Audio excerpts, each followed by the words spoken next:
Hello everyone, welcome to our masterclass. Today we'll discuss third-party sick pay.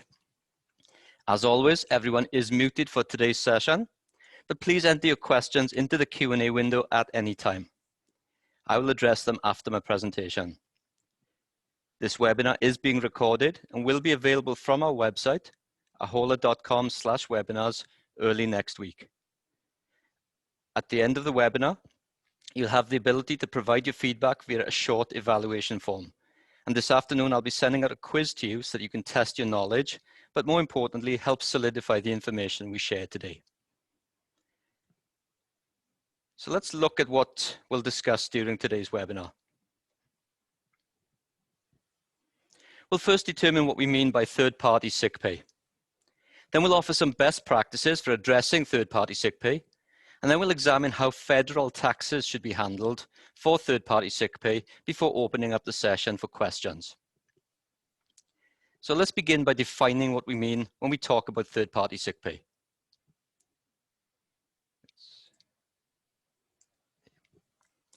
So the definition on screen is an informal definition, but it certainly gets to the root of the meaning. We're talking about an insurance plan that will pay your employees if they have to take time off work due to a non-work related health situation. As an example, I needed to take a couple of months off work for an elective surgery last year, and I was paid by a third party during that time. Now, of importance to note is that third-party sick pay is usually paid as a percentage of the employee's normal pay.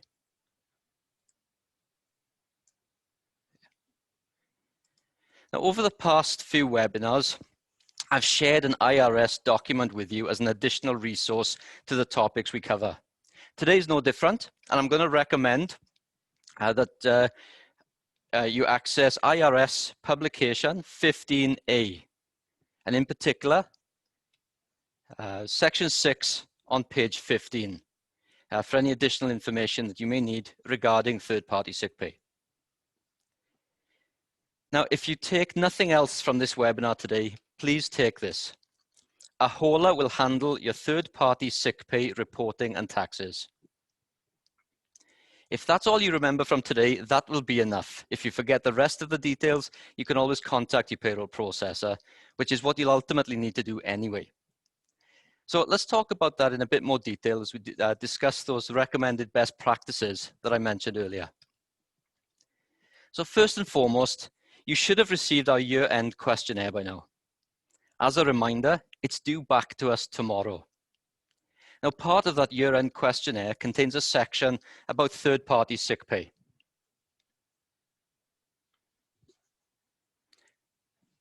And we ask that you let us know using that year-end questionnaire if you have third-party sick pay for this year. Now, if you have third-party sick pay this year, then your insurance provider should have sent you statements on a regular basis throughout the year. They could be sent monthly or quarterly. They'll also send you a year-end statement. We'll take a look at an example of a statement later, but all statements for this year should be sent to you by your insurance provider by January the 15th. And we're asking that you forward those statements onto your payroll processor by January the 20th. There'll be some sort of agreement between your company and your third-party sick pay provider regarding who's responsible for reporting what, as well as who will issue W-2s. And again, we'll look at examples of agreements later, but you should review the agreement and then send that on to your payroll processor together with your statements. And then finally, we can process your sick pay either as part of a regular payroll run or as a special run. Let your payroll processor know your preference or give her or him a call to discuss it. Either way, we should be aware of your decision by January the 20th. So let's take a look at an example of how third-party sick pay works. In particular, we want to focus on what happens with the federal taxes. So we're going to use the chat window, and I'd like you to enter a name into the chat window, any name, male or female, and I'll use the first name that comes in.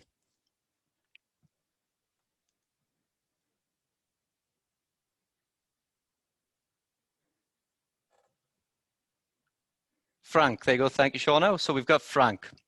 Okay, now I'd like you to enter an occupation. Again, I'll use the first type of job that comes in. Frank's a material handler. Okay, thank you, Chris. Thanks, Shauna. We're going to go with material handler. So Frank's a material handler. And the last thing I'd like you to type in today is a health incident.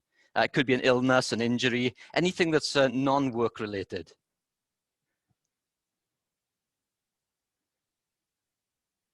Here's a knee replacement. Thank you, Sarah. Okay, wonderful.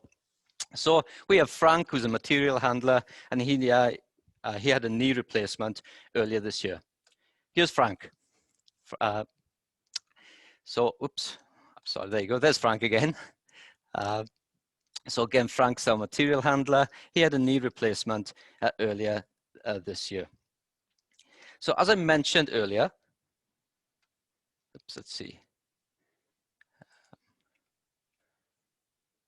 There we go. As I mentioned earlier, Frank will be paid by the third party for the duration of his time off work, and he'll be paid a percentage of his normal paycheck.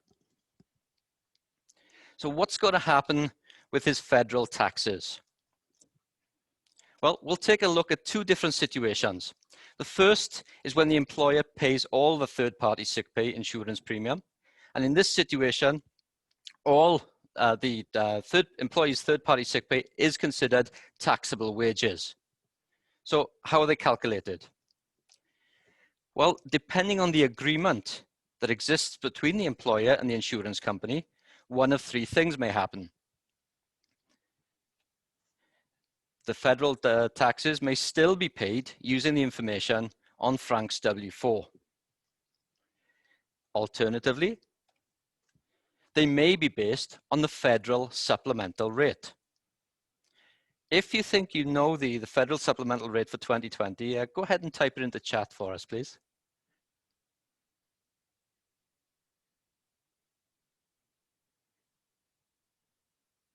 Somebody want to just hazard a guess? All right, then I'll give it to you. So the federal supplemental rate for 2020 is 22%, and it's been at that rate for a number of years now. So again, Frank's federal taxes for his third-party sick pay could be based on that federal supplemental rate of 22%. And then the final possibility is that those federal taxes may be withheld only if Frank had filed a W-4S with your insurance company or with his employer's insurance company. So again, those situations all depend on the agreement between your company and the third-party sick pay provider. Now, if we return to our recommended best practices, perhaps you can see now why it's important for you to be aware of the agreement between your company and your third-party insurance provider, and why it's important to send that information onto your payroll processor. We want to make sure we enter the correct information when we process your third-party sick pay. So now we'll address a different situation, one in which the employer pays a portion of the third-party sick pay insurance premium, and the employee contributes the remainder post-tax. So in this situation, the same proportion of the premium that's paid by the employer is applied to the employee's third-party sick pay and considered taxable wages. On screen, we have a situation in which the employer pays 60% of the insurance premium, so 60% of the third-party sick pay is taxable. The remaining 40% of the premium was already taxed since the employee paid it post-tax. And again, in this situation, let's see. In this situation, the amount that is withheld as federal taxes, again, depends on the agreement between your company and the third party. So federal taxes may be calculated just as before. They may be paid using the W-4 or that supplemental rate of 22%, or they may be based on federal, may only be withheld if the employee files the W-4S with the insurance company. Now, in one of our third-party sick pay webinars from a previous year, we were asked about FICA taxes, Social Security and Medicare, which of course are also considered federal taxes. So we'll address the situation whereby the employer pays all the premium. And then, as you'd expect, all third-party sick pay wages are taxable for FICA, but only for the 6-month coverage period. So what do we mean by that? Well, employees can be off work with a non-work related illness and be paid by third-party sick pay for up to 6 months. We calculate the 6 months as going into effect after the last day of the month in which the employee worked. So for example, if the last day that Frank worked was October the 16th, then the 6-month coverage period would begin after the last day of October, November the 1st. Now, this 6-month period will reset if the employee works even 1 day within that initial 6 months. So let's say that Frank begins to feel better after 4 months and returns to work, we'll say in February or March, half a day on the job, and he realizes this was a mistake and that he returned to work too early. So that 6-month coverage period will begin again on the first day of the next month. So what happens then after 6 months? So the short-term disability, the third-party sick pay covers, that transitions into long-term disability, and long-term disability is exempt from FICA taxes. As a bonus for you today, federal unemployment taxes are handled the same way as FICA taxes. Now, if the situation was one in which the employer only paid a portion of the insurance premium, then only that percentage of the employee's third-party sick pay wages would be taxable for FICA and FUTA. So again, I want to emphasize, be familiar with the agreement regarding third-party sick pay and send it into your payroll processor. If you remember the date that I mentioned earlier, that we want that information by, go ahead and type that into chat now. Does anybody remember? January 20th. Thank you, Chris. Perfect. Yeah, so we need that agreement and everything else we talked about earlier into your payroll processor. Thanks, Shauna. By January the 20th. Excuse me, by January the 20th. So let's look at some examples of agreements. Now, if you tilt your head to the left to look at the agreement in yellow, this is informing the employer that they are responsible for any unemployment taxes, both federal and state, on that third-party sick pay. The agreement at the bottom of the screen is informing the employer that the insurance company will file and pay federal taxes from the third-party sick pay, but the employer is responsible for state and local taxes. So we've established that the employee is paid by the third party for the duration of any time off work, and that they'll be paid a percentage of their regular pay. And then we've also discovered how to determine how those federal taxes are handled. But how do we know who issues the W-2 for the third-party sick pay? Well, the general rule is that the employer, or its payroll company, of course, will issue the W-2 for third-party sick pay unless one of two situations occur. The first situation relates to the agreement again. So an agreement must exist between the employer and the third-party insurance company as an agent of the employer, specifying that the third party will file the W-2s under its own EIN. Now, at the bottom of the screen, I've just pulled up an example of an agreement that specifically states this is not the case. The third-party insurance company will not issue the W-2 for third-party sick pay. So again, you would be looking for an agreement that specifically states the insurance company will issue the W-2s. Now, the second situation is one in which the third-party insurance company has not met the requirements to transfer liability for employment tax and reporting to the employer. So what does that mean? Well, as I mentioned earlier, the third-party insurance company must provide monthly or quarterly statements, regular statements, as well as a year-end statement to the employer by January the 15th. And again, as Chris and Shauna reminded us, we want those sent on to your payroll processor by January the 20th. Now, the statements that your provider provides to you, or the insurance provider provides to you or sends to you, they must include the employee's name and social security number, the total amount of sick pay paid to the employee, the taxable wages for federal income and FICA, and the amount of federal and FICA taxes actually withheld. So let's take a look at an example. So here's a statement. In this case, it's a quarterly statement for the fourth quarter. At the bottom of the screen, I've got some reminders of that type of information we need from these statements. So we need the employee name and social security number, and it's there on the left-hand side of this statement. We need the total amount of third-party sick pay paid to the employee, and we've got that highlighted there under the gross amount column. Notice to the left of it, it's telling us how much of those, or what percentage of those wages are considered taxable. In this case, 100%. So taxable wages for federal income and FICA are stated.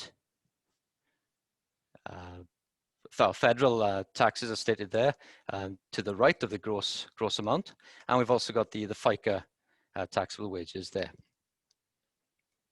And finally, then we have the amount of federal and FICA taxes actually withheld. In this case, we've got no federal taxes withheld, but we can see on the right of the statement the amount of Social Security and Medicare taxes that were withheld.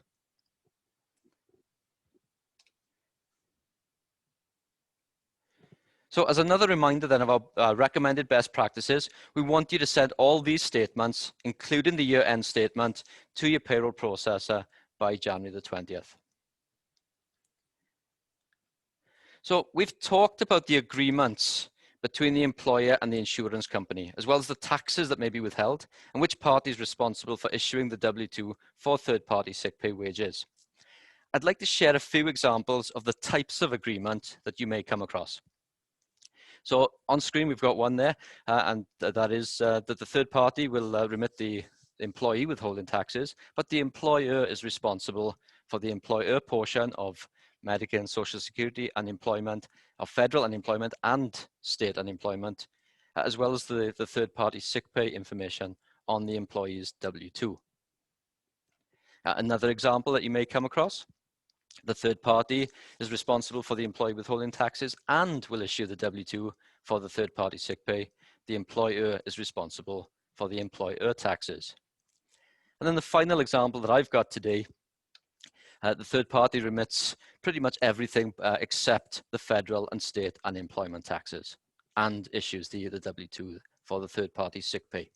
Now, your agreements between your company and your third party sick pay provider may be different than these examples again. Any number of varieties can exist out there. These are just some examples I wanted to share with you.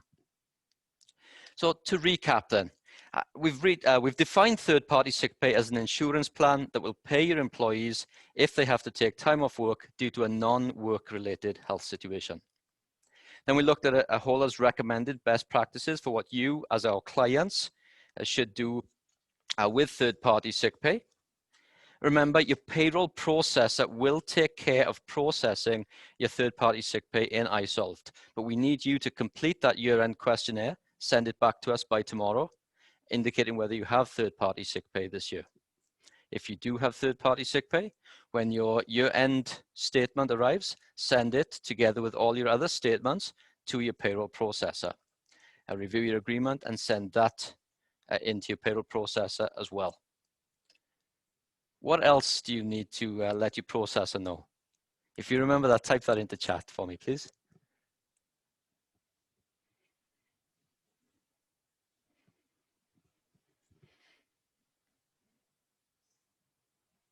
So there was one more piece of information we need to let the processor know, as well as the statements and the agreement. We need to let the processor know There you go. Sarah's got it separate, and Tricia says, "Who issues the W-2?" That's going to be part of the agreement there, Tricia. Sarah has entered what I was looking for. Is this, or are we going to process the sick pay payments as part of a regular payroll or as a separate or a special run? So thank you, Sarah, there.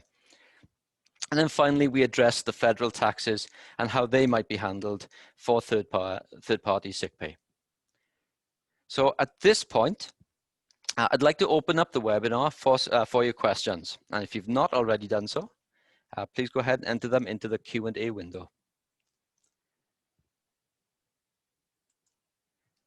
So it doesn't look like we have any there just yet.